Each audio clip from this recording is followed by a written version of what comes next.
cause.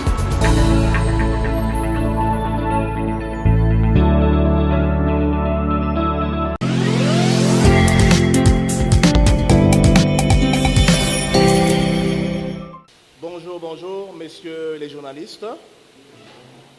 Alors, nous allons commencer notre audience par une prière, si vous me le permettez. Père éternel, nous bénissons ton saint nom. Nous te rendons des multiples actions de grâce, car nous te savons le Dieu tout-puissant, nous te savons le Dieu vivant. Je bénis ton saint nom, Père, pour la présence de mes bien-aimés frères et sœurs journalistes, ici même à la Cité de Triomphe. Je sais, Père éternel, que lorsque tu réunis tes enfants ensemble, c'est pour une bonne cause, car tu es le Dieu qui n'échoue jamais. Papa, ce moment que nous allons passer ensemble avec mes bien-aimés, je te les confie entre tes saintes mains, et que le Saint-Esprit soit au contrôle de cette réunion, et que toi seul sois glorifié et honoré en ce lieu. Dans le nom de Jésus-Christ, nous avons ainsi prié. Amen. Amen. Alors j'aimerais avant tout m'excuser, messieurs et mesdames les journalistes. Ce retard est dû, comme vous le savez bien, nous connaissons des moments trouble en ce moment, ici même à la Cité de Triomphe. J'étais donc dans les démarches nécessaires pour essayer de résoudre le conflit que nous avons avec la partie qui est en train de réclamer à tort cette propriété à laquelle vous vous trouvez en ce moment. Je vous souhaite donc la bienvenue ici à la Cité de Triomphe. Vous êtes au siège international du ministère chrétien du combat spirituel. Et encore une fois, je vous souhaite la bienvenue. Si vous êtes là aujourd'hui, je pense que vous êtes déjà au courant, comme je viens de le dire auparavant. Il y a une affaire qui nous oppose avec M. Sefou Makambu, qui nous oppose avec nous, la Fondation Olangi Osho. C'est ainsi que vous vous trouvez aujourd'hui en ce lieu. Ce que j'aimerais vous dire d'entrée de jeu, vous vous trouvez dans une concession qui appartient à la Fondation Olangi Osho, qui a acquis, il y a 23 ans, en bonne et due forme, la propriété à laquelle vous vous trouvez en ce moment.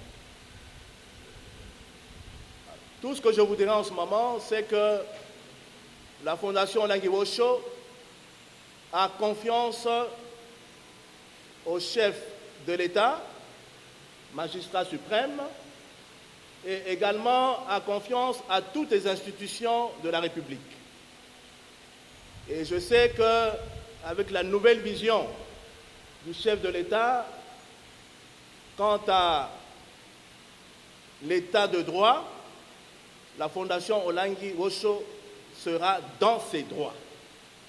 Alors sans plus tarder, étant donné que vous avez entendu très longtemps, je vais laisser le professeur Alphonse Diaté, qui est notre conseil juridique, de pouvoir vous relater les faits.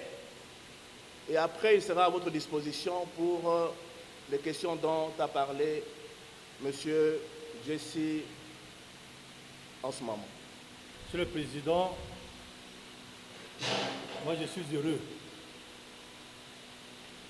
heureux d'assister, je peux dire, pour la première fois, depuis le départ des parents, dans la félicité céleste, à l'arrivée de ces hommes et dames de la presse, parmi lesquels on retrouve ceux qui ont été avec les parents, qui n'ont qui ne ménageaient jamais les parents quand il s'agissait d'aller au fond des choses. Je salue la présence parmi eux de journalistes qu'on appelle léopards, parce que j'en vois parmi eux. Donc, c'est une grande joie. Ces moments, tout trouver pour renouer avec cet exercice que les parents aimaient faire régulièrement. Et je pense que ce n'est pas la dernière fois qu'ils fouleront les pieds dans cette grande concession. Messieurs, mesdames et messieurs de la presse, votre présence ici, c'est surtout parce que la Fondation veut lancer un cri d'alerte, pas d'alarme, mais parce que la Fondation est dans ses droits, ne craint rien dans l'état du dossier. Le dossier est encore pendant ici, il ne s'agira pas de refaire le procès, mais de relever les enjeux qui sont autour de ce qui se passe. Ici, depuis que nos parents ont acquis cette portion de terre, non pas pour eux, mais pour Dieu. Et je vais encore préciser là-dessus que si les gens croient que cette parcelle appartient à un Oulangi ou aux Oulangi, c'est le début du problème. C'est-à-dire qu'il est dans l'ignorance totale. Tout ce que vous entendez parler de fondation, c'est même les vendeuses de beignets qui ont mis leurs petites économies. Pourquoi? En reconnaissance de ce que c'est Dieu a fait dans leur vie. Parce que ce ministère a changé beaucoup de vie. Dans cette parcelle, mesdames et messieurs de la presse, il y a des fois, nous faisons des veillées. Le matin, tout le monde s'en va. Et vous constatez qu'il y en a qui dorment. Vous croyez que ce sont des gens qui dorment. Vous vous rendez compte que des gens sont venus avec des dépouilles mortelles de leur. Parce que, soit ne pouvons pas les enterrer, soit espérant qu'il y aura un miracle. Et avec un mot, tout simplement, papa et maman, veillez s'il vous plaît, enterrer soit notre soeur, soit notre frère, parce que nous n'avons pas de moyens. Il y a aussi des cas, toujours dans ces contextes, après le culte, tout le monde s'en va. Et vous avez des landaux, des bébés. Ces enfants certains parmi eux, sont devenus des avocats. C'est vous dire que ce que vous voyez ici, c'est un village spirituel et c'est un village social. Ça n'appartient pas aux enfants Oulangi. Ça n'a même pas appartenu à leurs propres géniteurs. Donc c'est tout ce qui est là est dédié à l'œuvre de l'Éternel. Le problème qui nous oppose à cette famille, c'est à la fois simple. On n'aurait pas dû arriver jusqu'aujourd'hui. Pourquoi? Tout simplement parce qu'il y a eu déjà un jugement inattaquable. Mais nous sommes là, devant un fait inédit, incompréhensible, inexpliqué et inexplicable. Un jugement ayant force de loi et le même tribunal se permet de pondre notre jugement, cette fois-ci en faveur de notre camp. En toute irrégularité. Donc, nous sommes sereins face à la journée du 9 juin que nous attendons, normalement pour le prononcer du tribunal. Pourquoi nous sommes sereins? Parce que cette fois-ci, le pourvoi en question, vous allez le voir dans les mémos qu'on vous a distribués, mais c'est sur injonction du ministre. Donc le PG ne pouvait que suivre les recommandations par rapport aux vérités du dossier. C'est-à-dire quoi? La seule hypothèse qu'on aurait redoutée, qu'on peut redouter, s'il y a à redouter, c'est que c'est au niveau de la forme. Or, un pourvoi préparé, introduit par un PG, on ne peut pas imaginer qu'il y ait un acte ou une pièce non conforme. C'est le seul.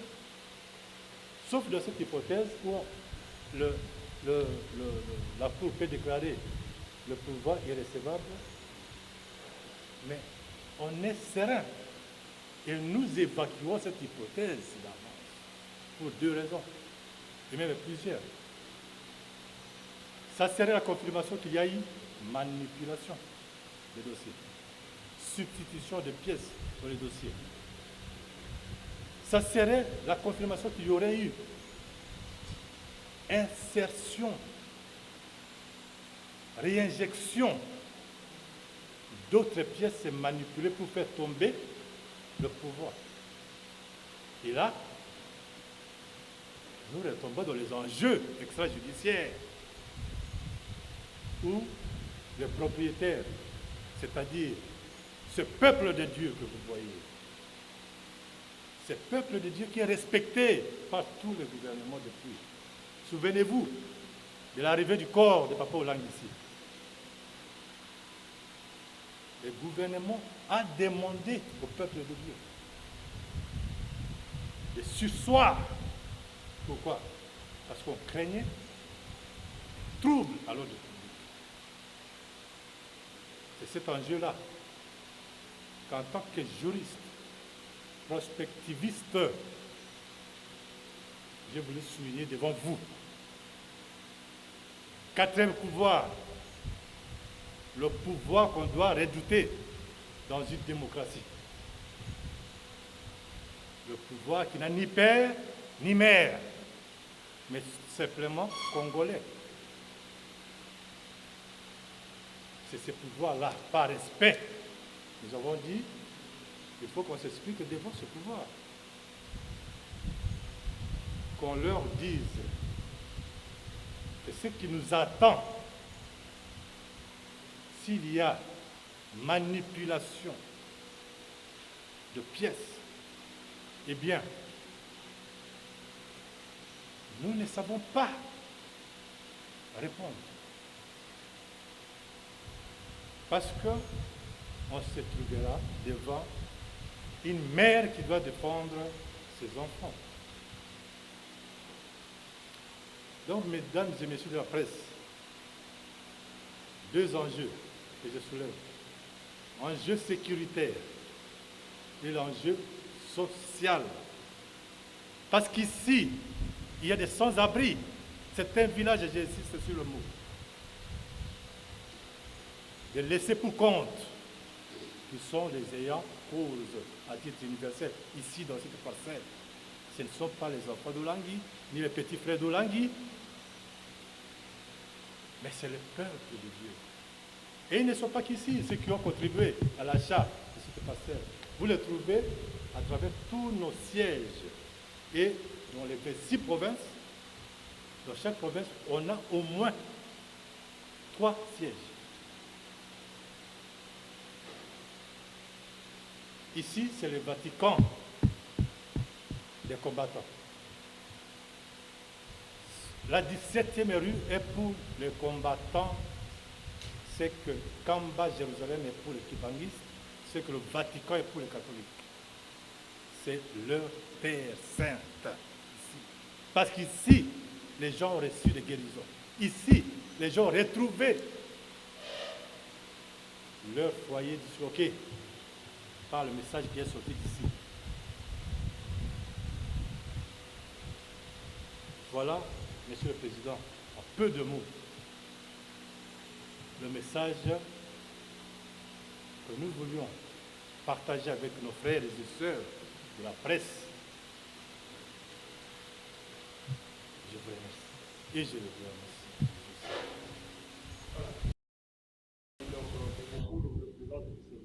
Donc c'est la première fois depuis que le président de la Commission religieuses d'être devant la presse.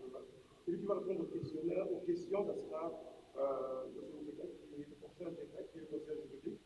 Donc on aussi a 2-3 questions et puis on va essayer de parler. Je ne sais pas s'il y a quelqu'un qui a des questions.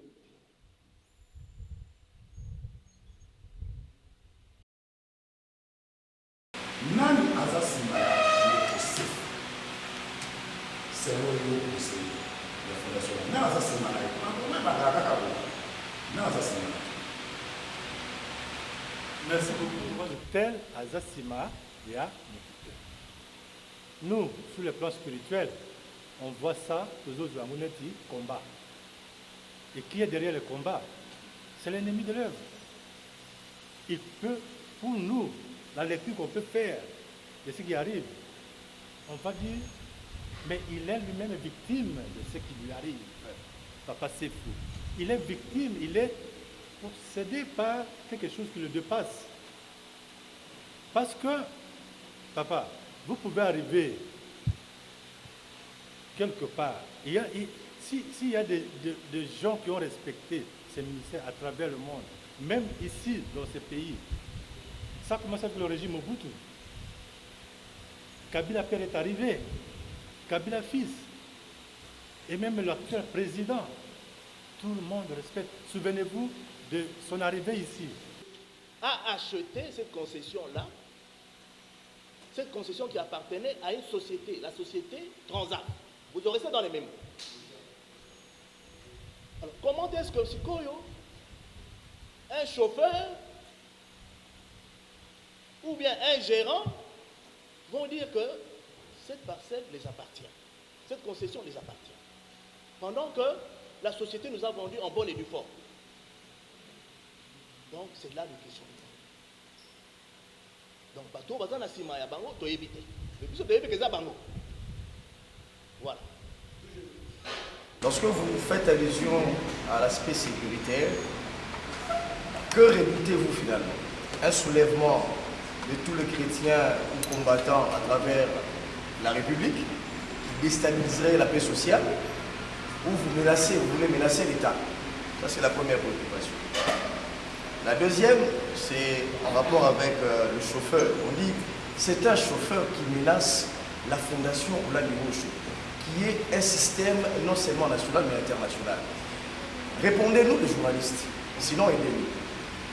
Pensez-vous que les ramifications ou les tireurs de ficelles sont dans le secteur politique, ou bien c'est une guerre de palais? Je dis une guerre de palais parce qu'il pourrait y avoir aussi des guerres au sein des cadres de l'Église après la disparition tragique de Papa et Maman. Cette œuvre de Dieu n'a jamais menacé, il ne menacera jamais, surtout pas les institutions de l'État. Le président l'a bien souligné dès le départ. Nous faisons totalement confiance aux institutions de notre pays et surtout la justice. Cette justice vient de loin. Cette justice vient de loin par rapport à ce que nous voyons aujourd'hui. On doit être fiers de ce. Vous voyez? Donc, on ne peut pas, surtout pas un ministère comme c'est le combat spirituel, le seul combat où il est vraiment en avant-garde. contre les forces du mal, les forces des ténèbres, qui nous plongent dans ces ténèbres. Et nous, on est victime de cela. Parce que l'ennemi passera toujours par quelqu'un. Aujourd'hui, peut-être que je sens que c'est faux. Demain, ça serait une autre personne. Et aujourd'hui, c'est ce le combat. Mais, d'abord, c'est pour moi, il y a des répercussions. Peuvent avoir des répercussions. Peuvent avoir des conséquences sur le plan social. Tout égaliser, tout est village. Parce que, venez un jour ici, on s'est plaint. Comparé même avec un des villages juste à côté, c'est 10 villages. J'ai amené un prêtre ici, un dimanche, il a regardé, et il m'a dit, mais ici c'est l'équivalent d'au moins 10 cathédrales. Et nous en poussons.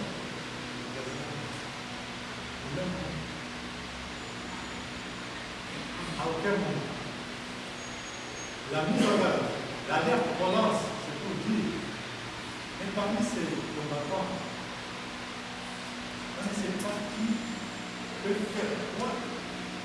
Voyez-vous, moi je vous donne mon propre cas. Lorsque je suis arrivé pour la première fois, ici, 2008, ça faisait plus de 20 ans que je n'étais pas venu. On ne me connaissait pas. On est comme petit frère. Je commençais à filmer de l'extérieur. Et j'entre en filmant. Mais mon appareil, comment on l'a lâché, je n'arrivais pas. Donc, c'est vous dire, et la personne qui est venue me faire la leçon, avant qu'il demande pourquoi les films, avec quelle intention. Oui, on ne peut pas maîtriser ces raisons de l'autre. Si sa réponse est restée, à la lettre là-bas, il y a une à l'égalité. C'était un voyou, il est mal, c'est l'histoire. Un voyou qui a blessé les gens et qui est devenu maintenant un gradé d'armée. Mais celui-là, par rapport à son Dieu, vous n'existez pas. Ne venez pas me dire vos grades, tout, mais si vous touchez à ce qui touche à sa foi, nous ne savons pas comment ça va. Pourquoi dans ces cas, je peux dire l'arrivée du corps de l'homme? Pourquoi la sécurité nous avait demandé? Il avait porté l'arrivée du corps. Ils avaient vu que certains qui ne croyaient pas à la mort voulaient faire arrêter les cortèges de transport et ouvrir les secteurs. C'était leur but. Et non seulement ça, ils devaient avoir des troubles dans la vie. Pour prévenir tout cela, nous pouvons mettre face aux autorités compétentes les enjeux par rapport à ici. 7e, mais à limiter. C'est ça, mais ce n'est pas une menace, parce que je n'ai aucun pouvoir par rapport à ça. Merci. Si aujourd'hui on leur dit que cette concession n'est plus à vous, imaginez-vous un peu la scène. Imaginez-vous la scène. Qu'elle soit sécuritaire, qu'elle soit sociale, qu'elle soit spirituelle. Imaginez-vous la scène. Alors, vous dire, s'il y a des gens qui sont derrière je reviens à ce que vous avez dit, on ne peut pas le savoir. Mais ce que je sais, de mon côté, la Fondation Olengue Osho a toujours été un partenaire du gouvernement. Que ce soit au niveau national ou international, la Fondation Olengue Osho a toujours été un partenaire. Donc, on ne fera rien du tout pour entacher notre relation avec l'État congolais. Voilà. Voilà, je crois qu'on a fini.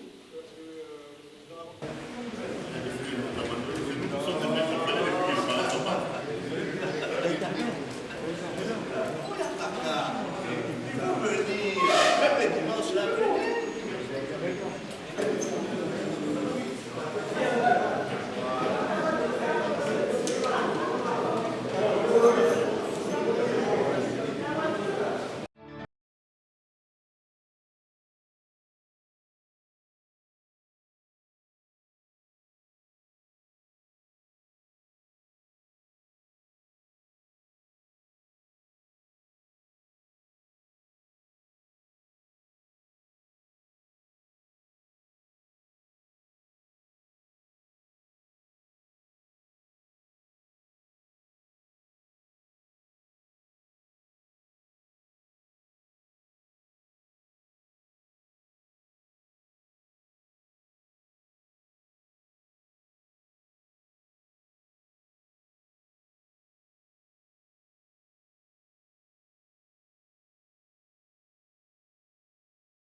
être admiré.